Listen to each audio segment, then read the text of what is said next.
Buenas noches, amigos del Grupo Villena y de Amor, Paz y Caridad.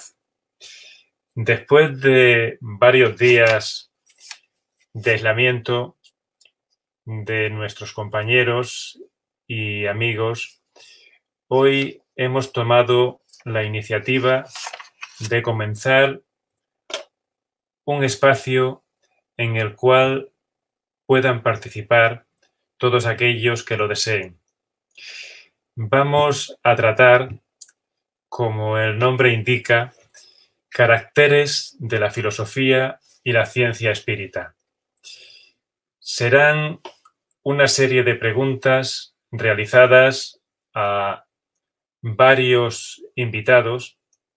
En este caso hoy tenemos a dos, pero esto será algo flexible y irán incorporándose distintas personas que nos aportarán su punto de vista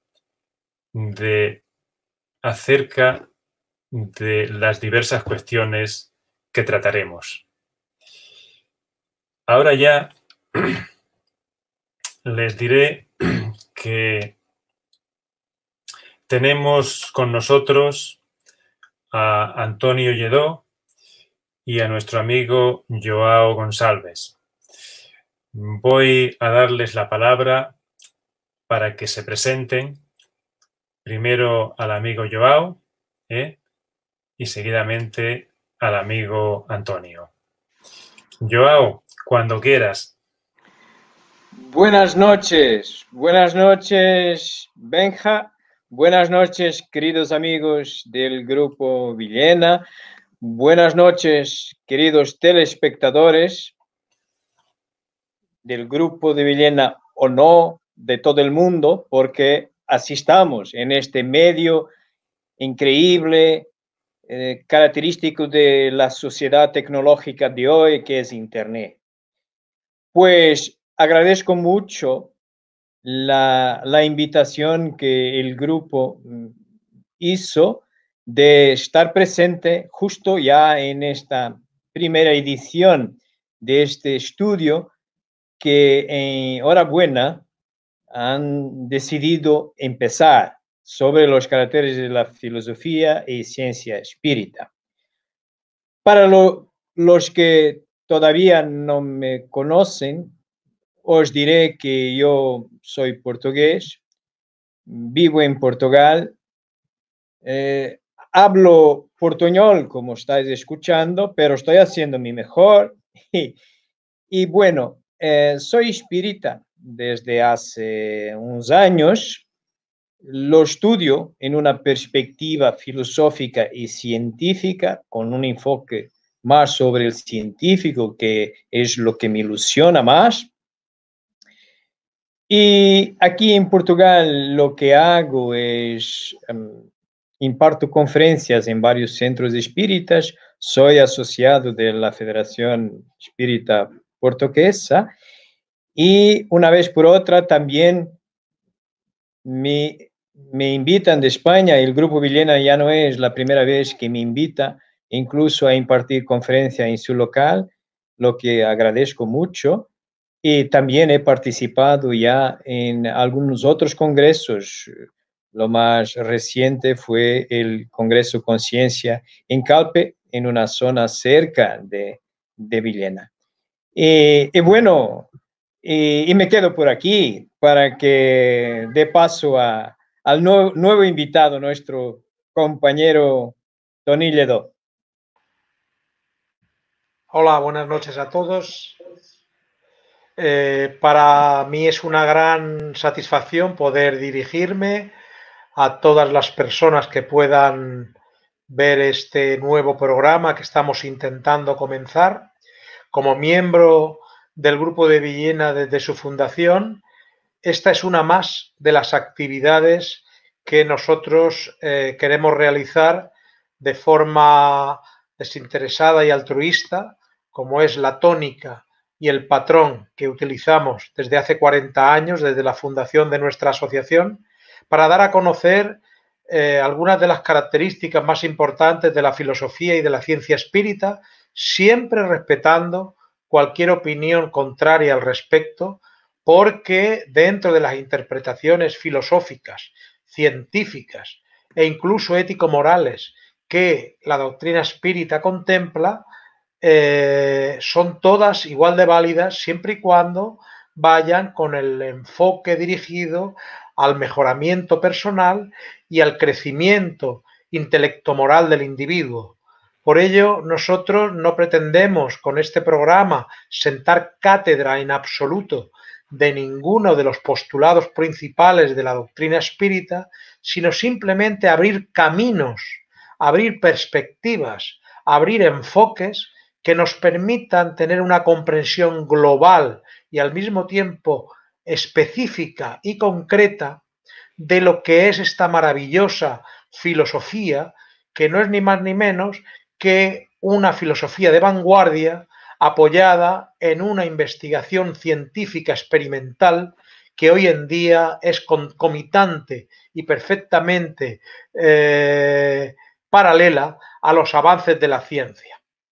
Por ello, desde aquí considero importantísimo este nuevo programa que vamos a iniciar y, como anteriormente ha dicho mi compañero Joao y mi compañero Benjamín, que está al mando de la parte técnica, pues invitaremos posteriormente a otros compañeros para que se unan a este trabajo y ojalá podamos contar con su atención, con su participación y más adelante ir ampliando estos conocimientos que lógicamente nos hacen mejores día a día y nos permiten comprender mejor la realidad que nos envuelve.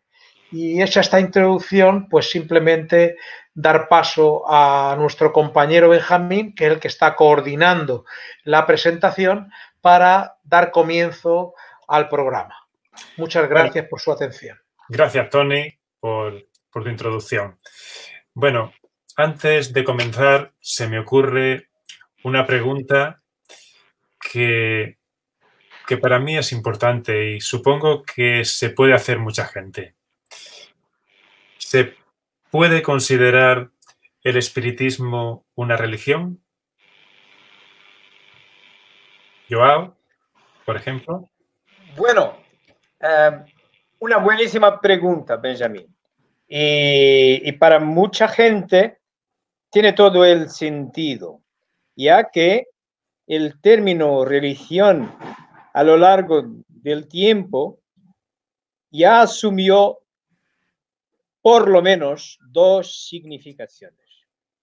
Nació filosóficamente y etimológicamente como un término que pretendía designar unión, armonización con todos, conexión con el más allá, con los entes superiores, pero a lo largo del tiempo se fue añadiendo otras significaciones, como por ejemplo una estructura, un jefe, como tienen las religiones, sacerdotes, ritos, y eso el espiritismo no lo tiene, aunque filosóficamente haya nacido con la idea de unir a todos,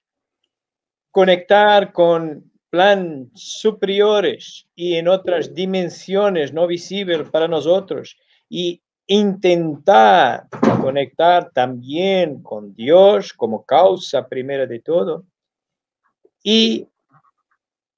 Pero el espiritismo ya no tiene esas otras, no sigue esas otras características que a lo largo del tiempo el lenguaje corto que tenemos fue añadiendo a la religión. Así que Allan Kardec, tiene un artículo muy interesante en la Revista Espírita de 1868, por diciembre. Tiene un discurso que lo había hecho en 1 de noviembre de ese año, un discurso sobre el Día de los Muertos. Y está reproducido ahí en diciembre, y es un discurso en que él hace una pregunta, él propio hace una pregunta. Porque decimos que el espiritismo es una religión, y él contesta diciendo, decimos que es una religión porque filosóficamente lo es destinado para unir, para armonizar la gente, para conectarla con el más allá. Entonces, ¿por qué al final decimos que no lo es?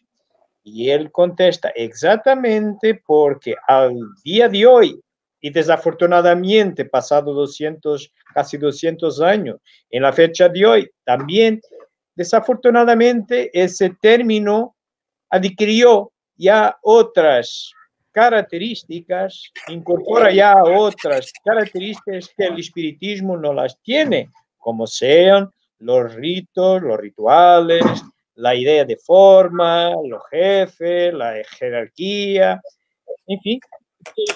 Por eso él termina diciendo, por eso la llamamos el espiritismo de filosofía moral. Y claro que si vamos, por ejemplo, al libro que es el espiritismo, ahí hay dos definiciones, justo en el prólogo, hay dos definiciones de espiritismo. Y si hoy las miramos y le introducimos el desarrollo filosófico que hubo desde entonces hasta hoy, podríamos construir una que se diría que el espiritismo es una filosofía de base científica y consecuencias ético-morales. ¿Por qué ética? Porque de acuerdo con los conceptos que tenemos hoy, con el desarrollo de la filosofía desde hace 2 siglos hasta hoy, filosofía moral hoy es equivalente a ética. Por eso decimos consecuencias ético-morales. Bueno, es lo que me ofrece. Bien. Muchas gracias. Entonces, he entendido que el espiritismo no tiene ritos, no tiene dogmas, es ciencia. La pregunta sería, Tony, ¿es el espiritismo una verdad única o simplemente es una forma de pensar, de discernir todas estas cuestiones que en su momento el codificador puso a disposición de todos aquellos que quisieran estudiarlas? Muy buena pregunta. Complementando lo que, antes de pasar a responderla, complementando lo que estaba comentando Joao, simplemente un matiz. Para que veamos la importancia que Allan Kardec, el codificador del espiritismo, llamado con su nombre original el profesor Hipólito León de Nizar-Ribail, le da a esa cuestión, la cuestión de si el espiritismo es una religión, todo aquel que tenga acceso a conocer el testamento de Allan Kardec podrá comprobar que la primera cuestión que aparece en el testamento de Kardec no es el legado que hace a su esposa ni a los miembros de la Sociedad Espírita de París, sino es simplemente una pregunta. Y la pregunta que viene en el testamento manuscrito del propio Allan Kardec, cuando fue abierto después de su muerte, era la siguiente: ¿es el espiritismo una religión? Así comienza el testamento de Kardec, y él mismo responde con la misma frase que ha hecho Joao: es una filosofía de base científica y consecuencias morales. Ahí está resumido precisamente la importancia que él le daba a este concepto para no desvirtuar en absoluto la esencia y la naturaleza de esa nueva doctrina, de esa nueva filosofía que los espíritus habían transmitido y él había codificado. Simplemente después de esta matización, para que veamos la importancia que eso tenía para Kardec, iremos respecto a la pregunta que me haces. Evidentemente la verdad absoluta no la tiene nadie, la verdad absoluta depende de Dios y está en Dios. Lo que sí que es cierto es que a lo largo de la evolución y a lo largo del progreso de las civilizaciones y de los mundos, el desarrollo intelecto-moral del individuo le capacita y le permite tener mayor acceso a mayores conceptos de verdad.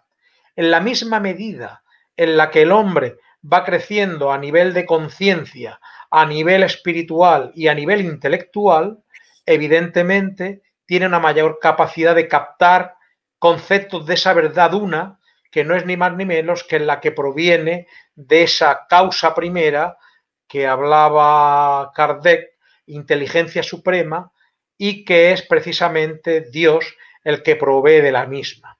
Por ello, la verdad absoluta no está en ninguna doctrina, ni está en ninguna religión. Lo que ocurre es que hay doctrinas, filosofías o religiones o escuelas de pensamiento que se acercan más a la verdad que podemos conocer en el nivel evolutivo que tenemos en este planeta. En planetas más evolucionados, evidentemente, la asimilación y captación de esa verdad una es mucho mayor, a la cual nosotros ahora no tenemos acceso, pues nuestro planeta todavía está en un nivel de evolución primario, pero evidentemente la verdad es una, deriva de Dios y el hombre va comprendiendo esa verdad en la medida en que va evolucionando. Por lo tanto, nadie puede arrogarse la verdad absoluta, ni tampoco hablar, ni erigirse como portavoz de la misma ante nada y ante nadie. De hecho, la propia realidad del mundo y de la vida y la propia evolución de la filosofía y de la propia ciencia nos descubre que la evolución es continua, permanente e incluso me atrevería a decir que infinita.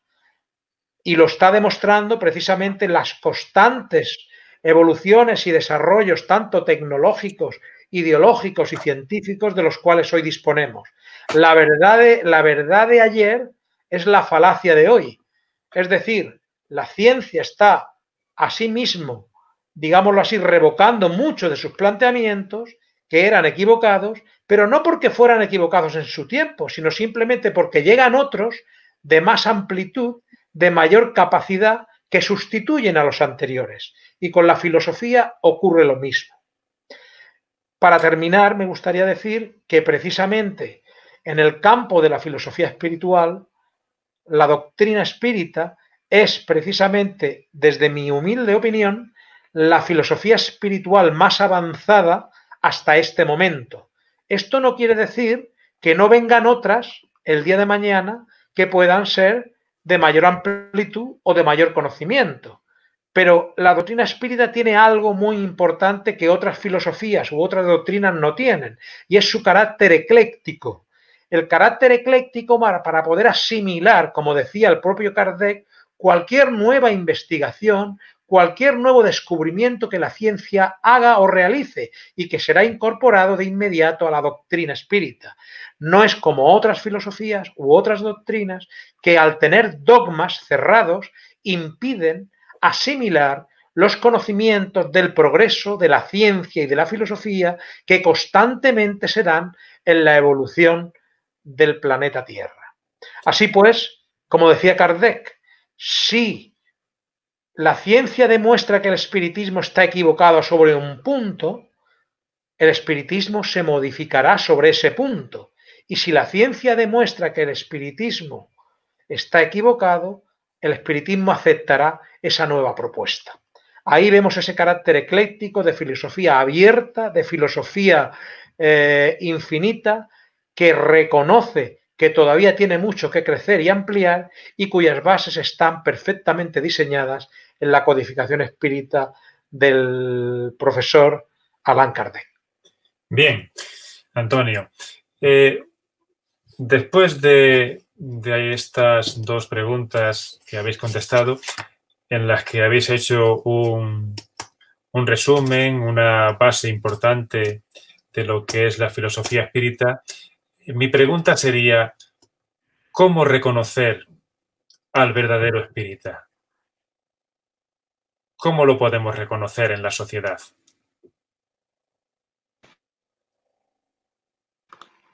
Joao, por favor.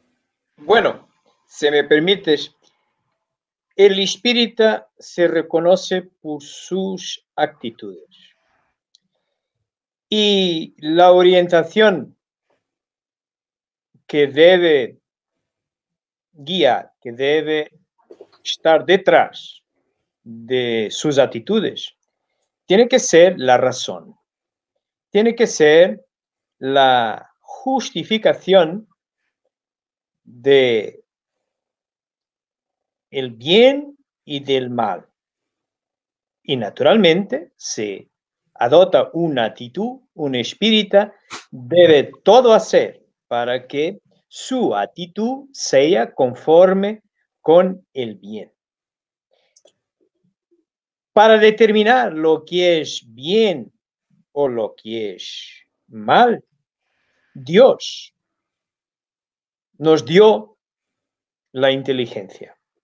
La inteligencia como un atributo del espíritu. Nos he dicho en una pregunta, en la pregunta 24 del libro de los espíritus, que fue la primera obra editada por Kardec en 1857, y que nos dice que los seres humanos, que son constituidos por un principio material, un principio inteligente en un grado que es distinto ya de los estadios más bajitos del principio inteligente, como animan a los animales, que llamamos instinto, para bien en el hombre, ya ese principio inteligente se desarrolló a lo largo de un montón de años, incontables, y hoy tiene ya la capacidad de elegir el libre albedrío. Pero para tener el libre albedrío, tener opción de elegir A o B, tiene que tener un juez. El juez es su conciencia y tiene que ser su razón. Entonces, en ese sentido, pues el espírita se reconoce y de una forma, por un lado, y se distingue de otras corrientes, por otro, por el uso de la razón al justificar sus creencias. En la línea que Platón, como el padre de la filosofía, ha postulado. Él definía la filosofía como la creencia verdadera justificada. Usando la razón, tenemos una creencia y vamos a justificarla.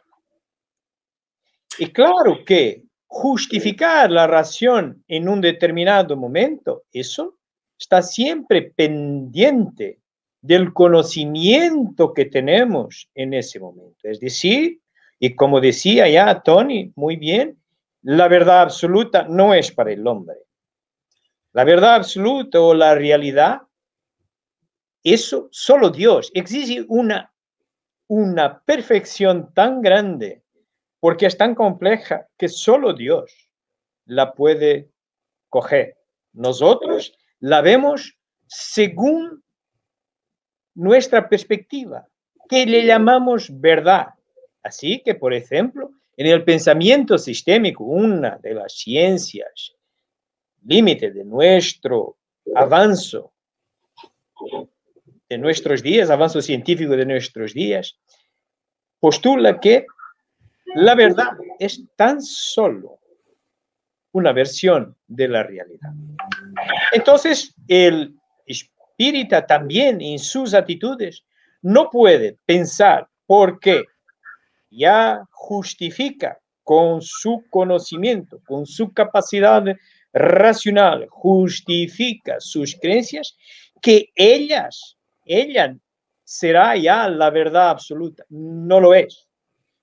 debe de tener la humildad de someterla al planteamiento racionado de otros y estar preparado, como Tony ya lo refirió antes de mí, pero que encuentra fundación en una obra también de Kardec, la última grande obra que él publicó, la Génesis. Si vamos al capítulo primero de esa obra, al párrafo 55, que además esa obra, ese capítulo tiene justo el título de Caracteres de la doctrina espírita, pues en ese párrafo 55 Kardec dice: el espiritismo como ciencia sigue al lado de las otras, y si en algún momento se revela por intermedio de otra ciencia una verdad mejor, el espiritismo la aceptará. Entonces, es decir, que lo que es verdad, lo que consideramos mejor verdad hoy, puede no serlo mañana, como también decía Tony. Y eso también distingue a un espírita que no es el dueño de la verdad. Tampoco el espiritismo, en un pensamiento más amplio, se puede considerar la única vía, la única solución para el progreso. No es creíble de todo. Y os doy ya una justificación con una pregunta. ¿Jesucristo era espírita? No. Y sería buenísimo que nosotros ya estuviéramos a su nivel de desarrollo.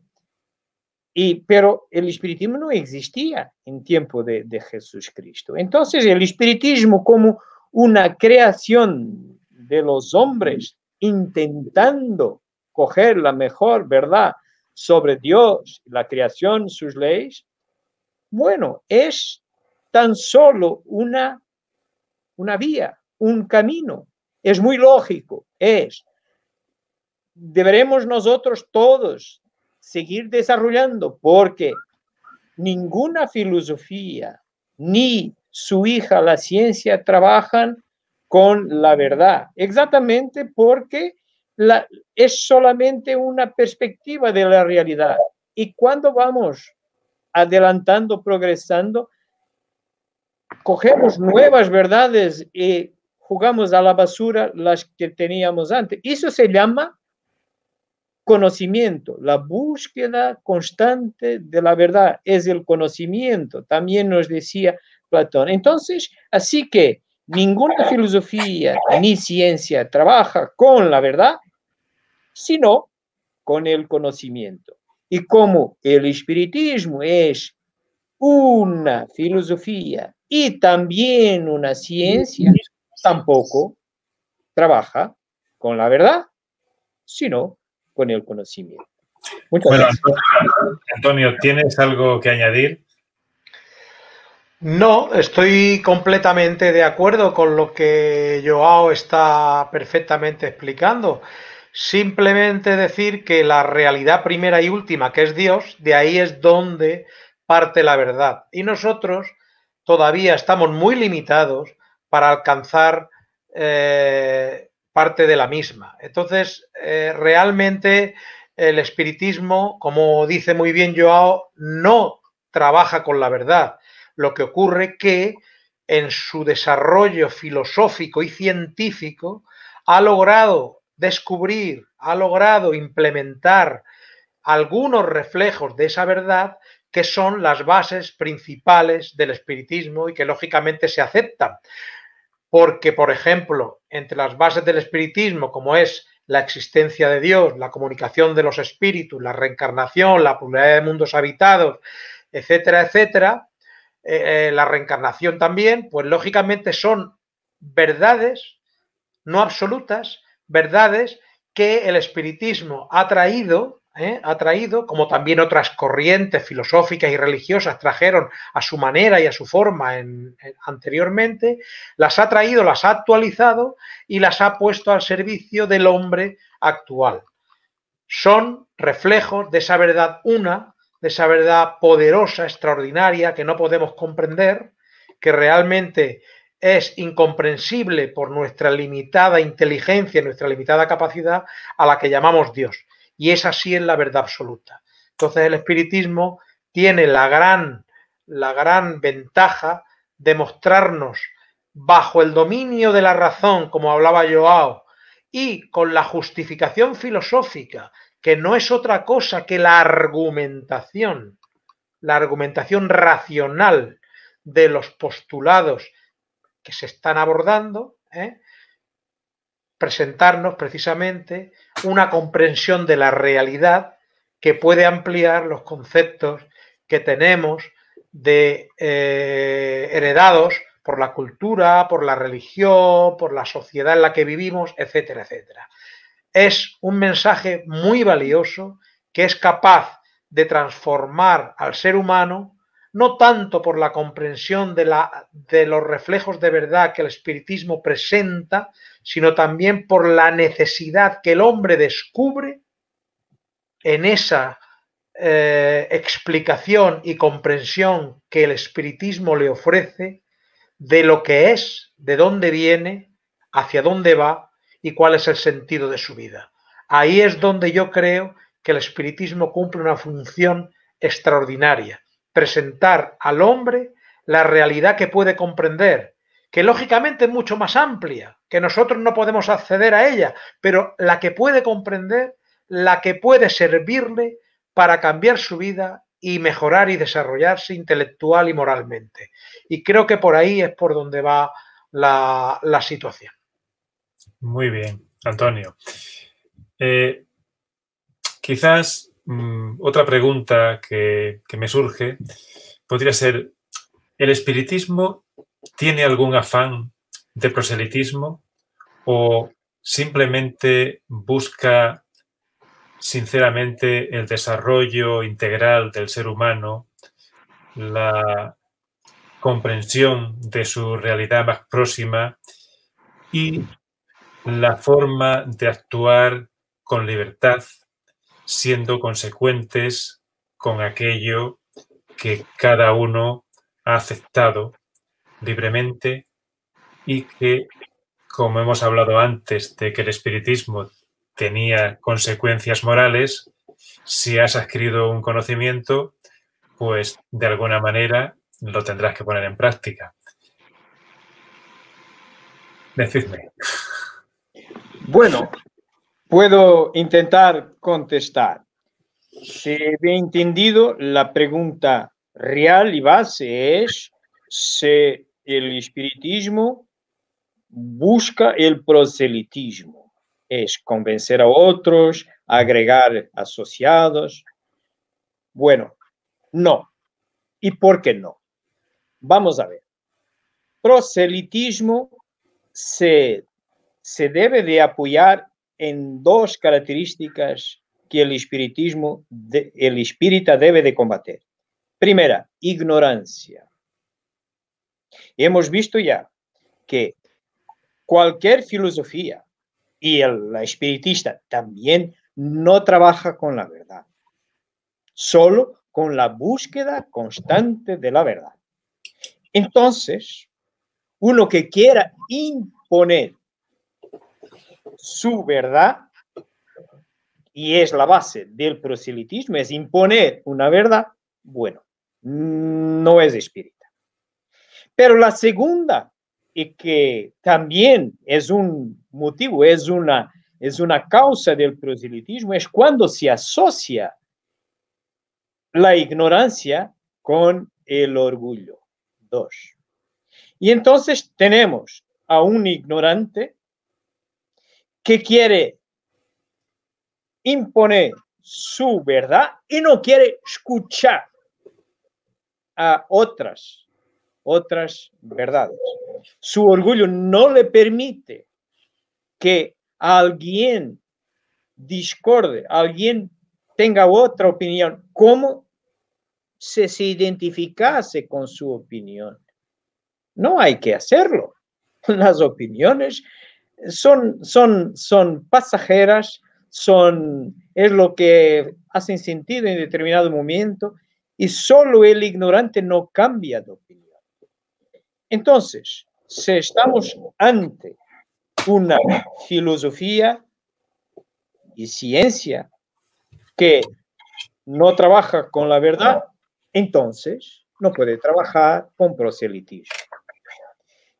Quien se quiera acercar de la doctrina espiritista en su naturaleza filosófica, que es una verdadera invitación al uso de la razón, y su naturaleza científica, que es, además de la invitación al uso de la razón, es una invitación añadida al uso de la comprobación de las hipótesis, de las verdades justificadas que ya se tienen, no puede asumir una postura proselitista, de ninguna forma.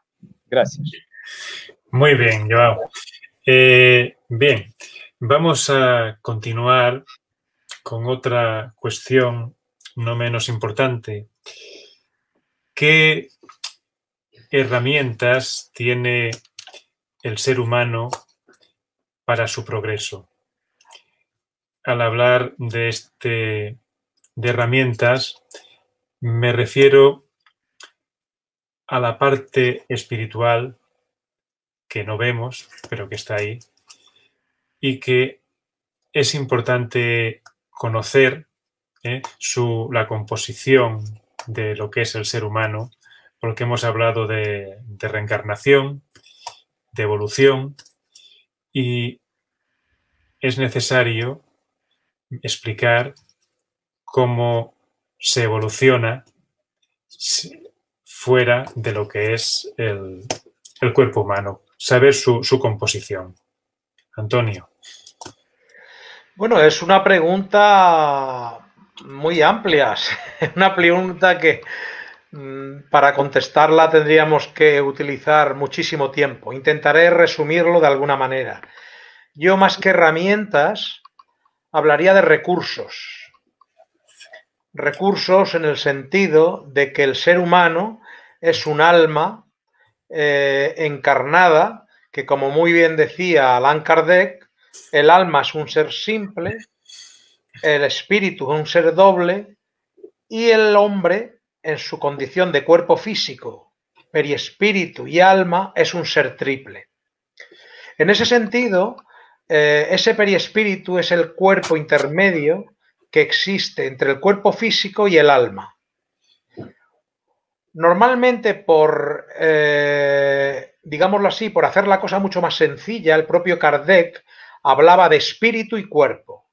¿Por qué? Porque el espíritu, él lo consideraba, en todas las obras está perfectamente explicado, como la integración de esos dos elementos, el alma y el periespíritu.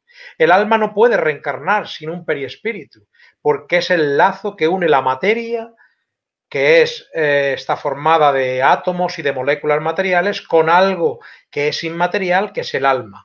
Para que pueda existir ese nexo de unión, se necesita un cuerpo intermedio de carácter semimaterial que pueda unir ambos. El cuerpo inmaterial, que es el alma, y el cuerpo físico, que está formado, como digo, de materia. Entonces, espíritu se puede considerar como periespíritu y alma, y es la naturaleza, la trilogía de la naturaleza del hombre: alma, periespíritu y cuerpo físico. Kardec habla en este sentido de que también poseemos, por las características propias, bajo otra composición, la sustancia del ser humano viene determinada por dos cuestiones: la naturaleza biológica o material que desciende del simio, que desciende precisamente de los ancestros biológicos que dan lugar al cuerpo humano, y la naturaleza espiritual del alma, que desciende precisamente del recorrido espiritual que esa chispa divina ha llevado en la etapa prehumana y luego posteriormente en la etapa humana hasta el momento presente. En ese sentido, la evolución es algo, digámoslo así, inherente a la condición del alma. Cuando el alma es creada por Dios simple e ignorante, le marca ya el rumbo de su progreso. Un rumbo que tiene que desarrollar por ella misma, bajo su libre albedrío y bajo sus propias capacidades. El desarrollo de esas capacidades latentes, que son las mismas que tiene su creador, las mismas capacidades que tiene Dios, pero sin desarrollar, como la semilla que alberga en su interior todas las potencialidades de un árbol frondoso y de los frutos que dará el día de mañana, pues el desarrollo de todo eso es la labor que el espíritu o el alma humana tiene que ir desarrollando vida tras vida, reencarnación tras reencarnación, hasta conseguir alcanzar mayores niveles de progreso espiritual, moral, intelectual, etcétera, etcétera. En ese sentido, la evolución es la ley suprema que gobierna el progreso del espíritu, y para ello se vale de otros recursos, de otras leyes, como por ejemplo la ley de la reencarnación, la ley de causa y efecto, que regula precisamente el equilibrio ético-moral del espíritu respecto a la ley general, la ley natural o la ley moral que Dios ha puesto en el universo, y en función del desequilibrio que el hombre realiza con su propio libre albedrío respecto a esa ley natural, es cuando sobreviene la corrección de la ley de causa y efecto. La ley de causa y efecto no es punitiva, no es castigadora, es educadora, reeduca para corregir la evolución del espíritu y volverlo al camino de concordancia con la ley moral, con la ley natural que Dios ha puesto en el universo para la evolución y el progreso de todos los espíritus. En ese sentido, Dios pone a nuestro servicio todas esas herramientas, las herramientas del libre albedrío, para que evolucionemos bajo nuestra propia voluntad, pero también las herramientas de la responsabilidad sobre nuestros actos, para que seamos conscientes de todo aquello que hacemos y que corrijamos aquello que está mal. Para ello nos dota de múltiples oportunidades en las vidas sucesivas, y ahí es donde tenemos que intentar corregir lo que hemos hecho mal y progresar, marcándonos nuevos objetivos y nuevos retos de evolución moral e intelectual. Kardec hablaba de que esa dicotomía de evolución moral y evolución intelectual es concomitante.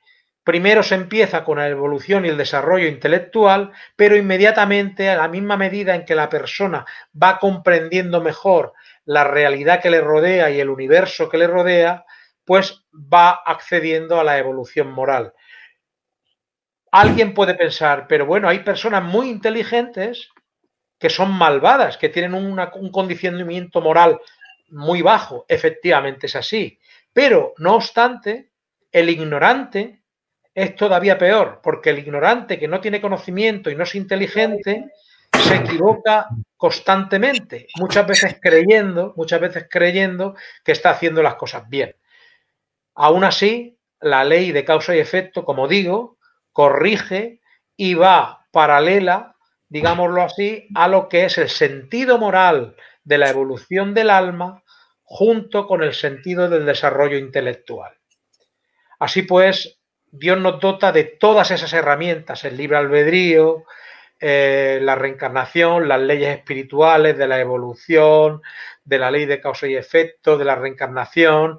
Nos permite también, digámoslo así, mientras no estamos encarnados, cuando vamos a la parte espiritual, al mundo espiritual, a esa cuarta dimensión, nos permite reconocer lo que somos y cuál es nuestra trayectoria espiritual y planificar una nueva vida, una nueva reencarnación en base a las necesidades espirituales que tenemos, no en base a lo que queremos, sino a lo que necesitamos. En ese intervalo entre vidas físicas que supone la estadía en el mundo espiritual, el alma humana se prepara, reconoce los errores, digámoslo así, recibe ayuda espiritual de aquellos seres que le aman y que están por ayudarle, y se prepara para una nueva vida de retos y de objetivos. Así pues, cuando reencarna pierde la conciencia temporal de esa situación, pero siempre tiene algo importante que es su inconsciente, que es precisamente su memoria extracerebral, que es en realidad esa lucecita o esa voz interna llamada conciencia que le marca el nivel de su sentido moral. Es decir, no todo el mundo tiene el mismo nivel moral ni la misma conciencia. Un psicópata no es capaz de sentir empatía por el dolor ajeno, mientras que una persona de elevación y de gran moralidad es sensible a cualquier, digámoslo así, dolor humano, dolor ajeno, etcétera, etcétera. Entonces, el nivel de conciencia, el sentido moral, va paralelo al desarrollo del espíritu.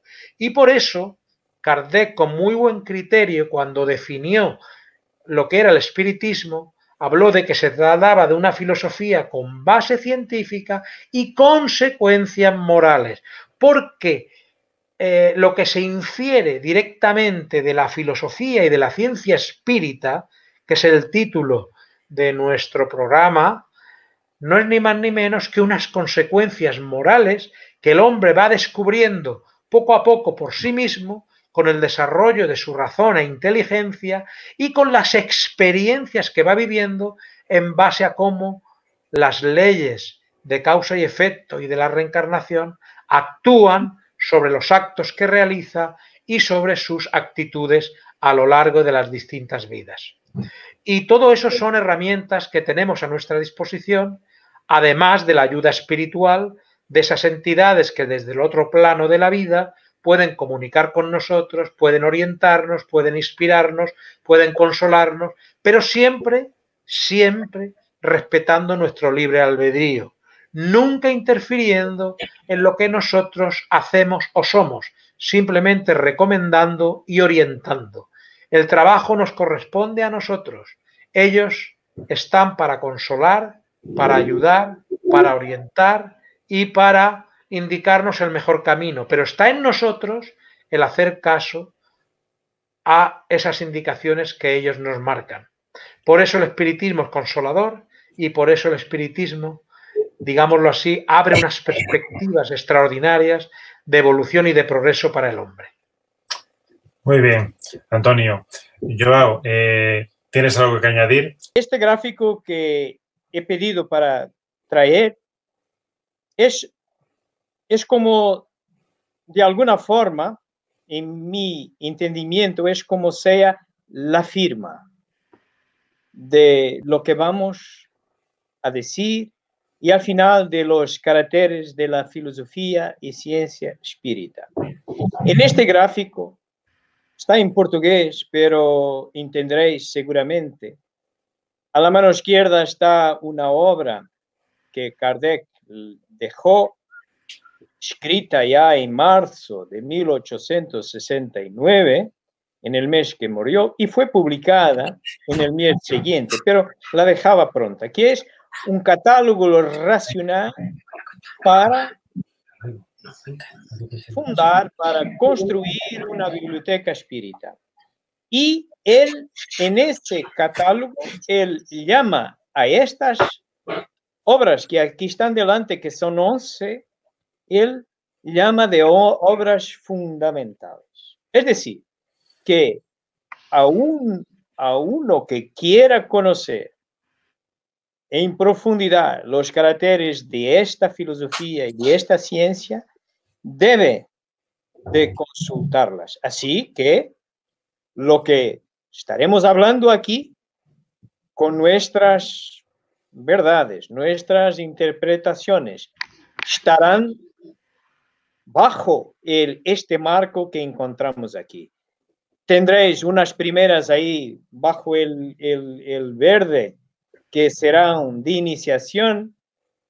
La primera es el resumen de la ley de los fenómenos espíritas, que son 23 capítulos. La podéis, si no la lográis bajar en internet como una obra autónoma, podréis verla en la revista espírita de abril de 1864. Se lee muy rápido, es un buen resumen para iniciación.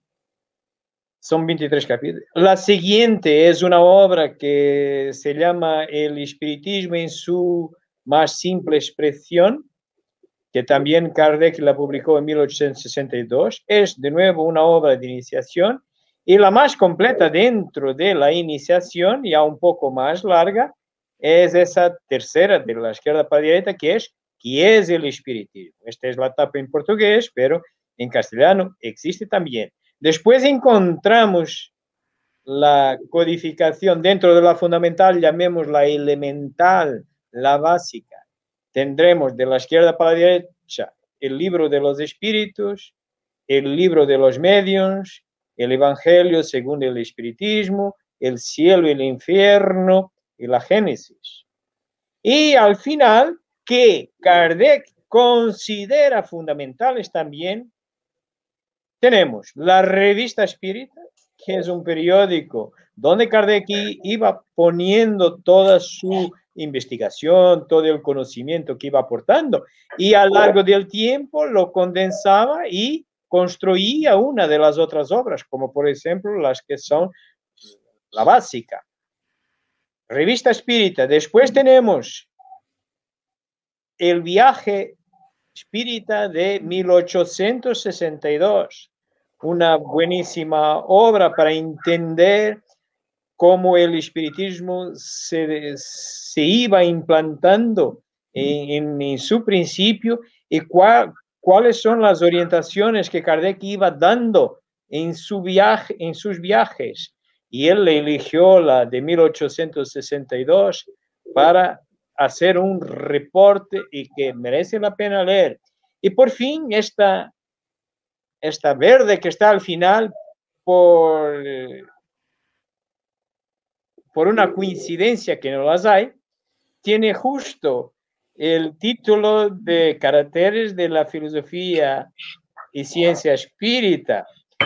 Y es una obra autónoma lanzada en 1867 y que Kardec la utilizó como base del primer capítulo de la obra básica, la Génesis, que es donde se basa toda nuestro esfuerzo de hablar, de enseñar nuestra verdad sobre los caracteres de la filosofía y ciencia espírita. Muchas gracias. Era lo que quería decir. Muchas gracias a todos. Este ha sido un primer programa de prueba. Esperemos que les haya gustado y sabemos y somos conscientes de que ha tenido deficiencias que poco a poco iremos resolviendo conforme vayamos andando. Muchas gracias a todos, amigos, y les emplazamos a una próxima ocasión que previamente anunciaremos. Nada más. Buenas noches y mucha paz para todos. Buenas noches y muchas gracias.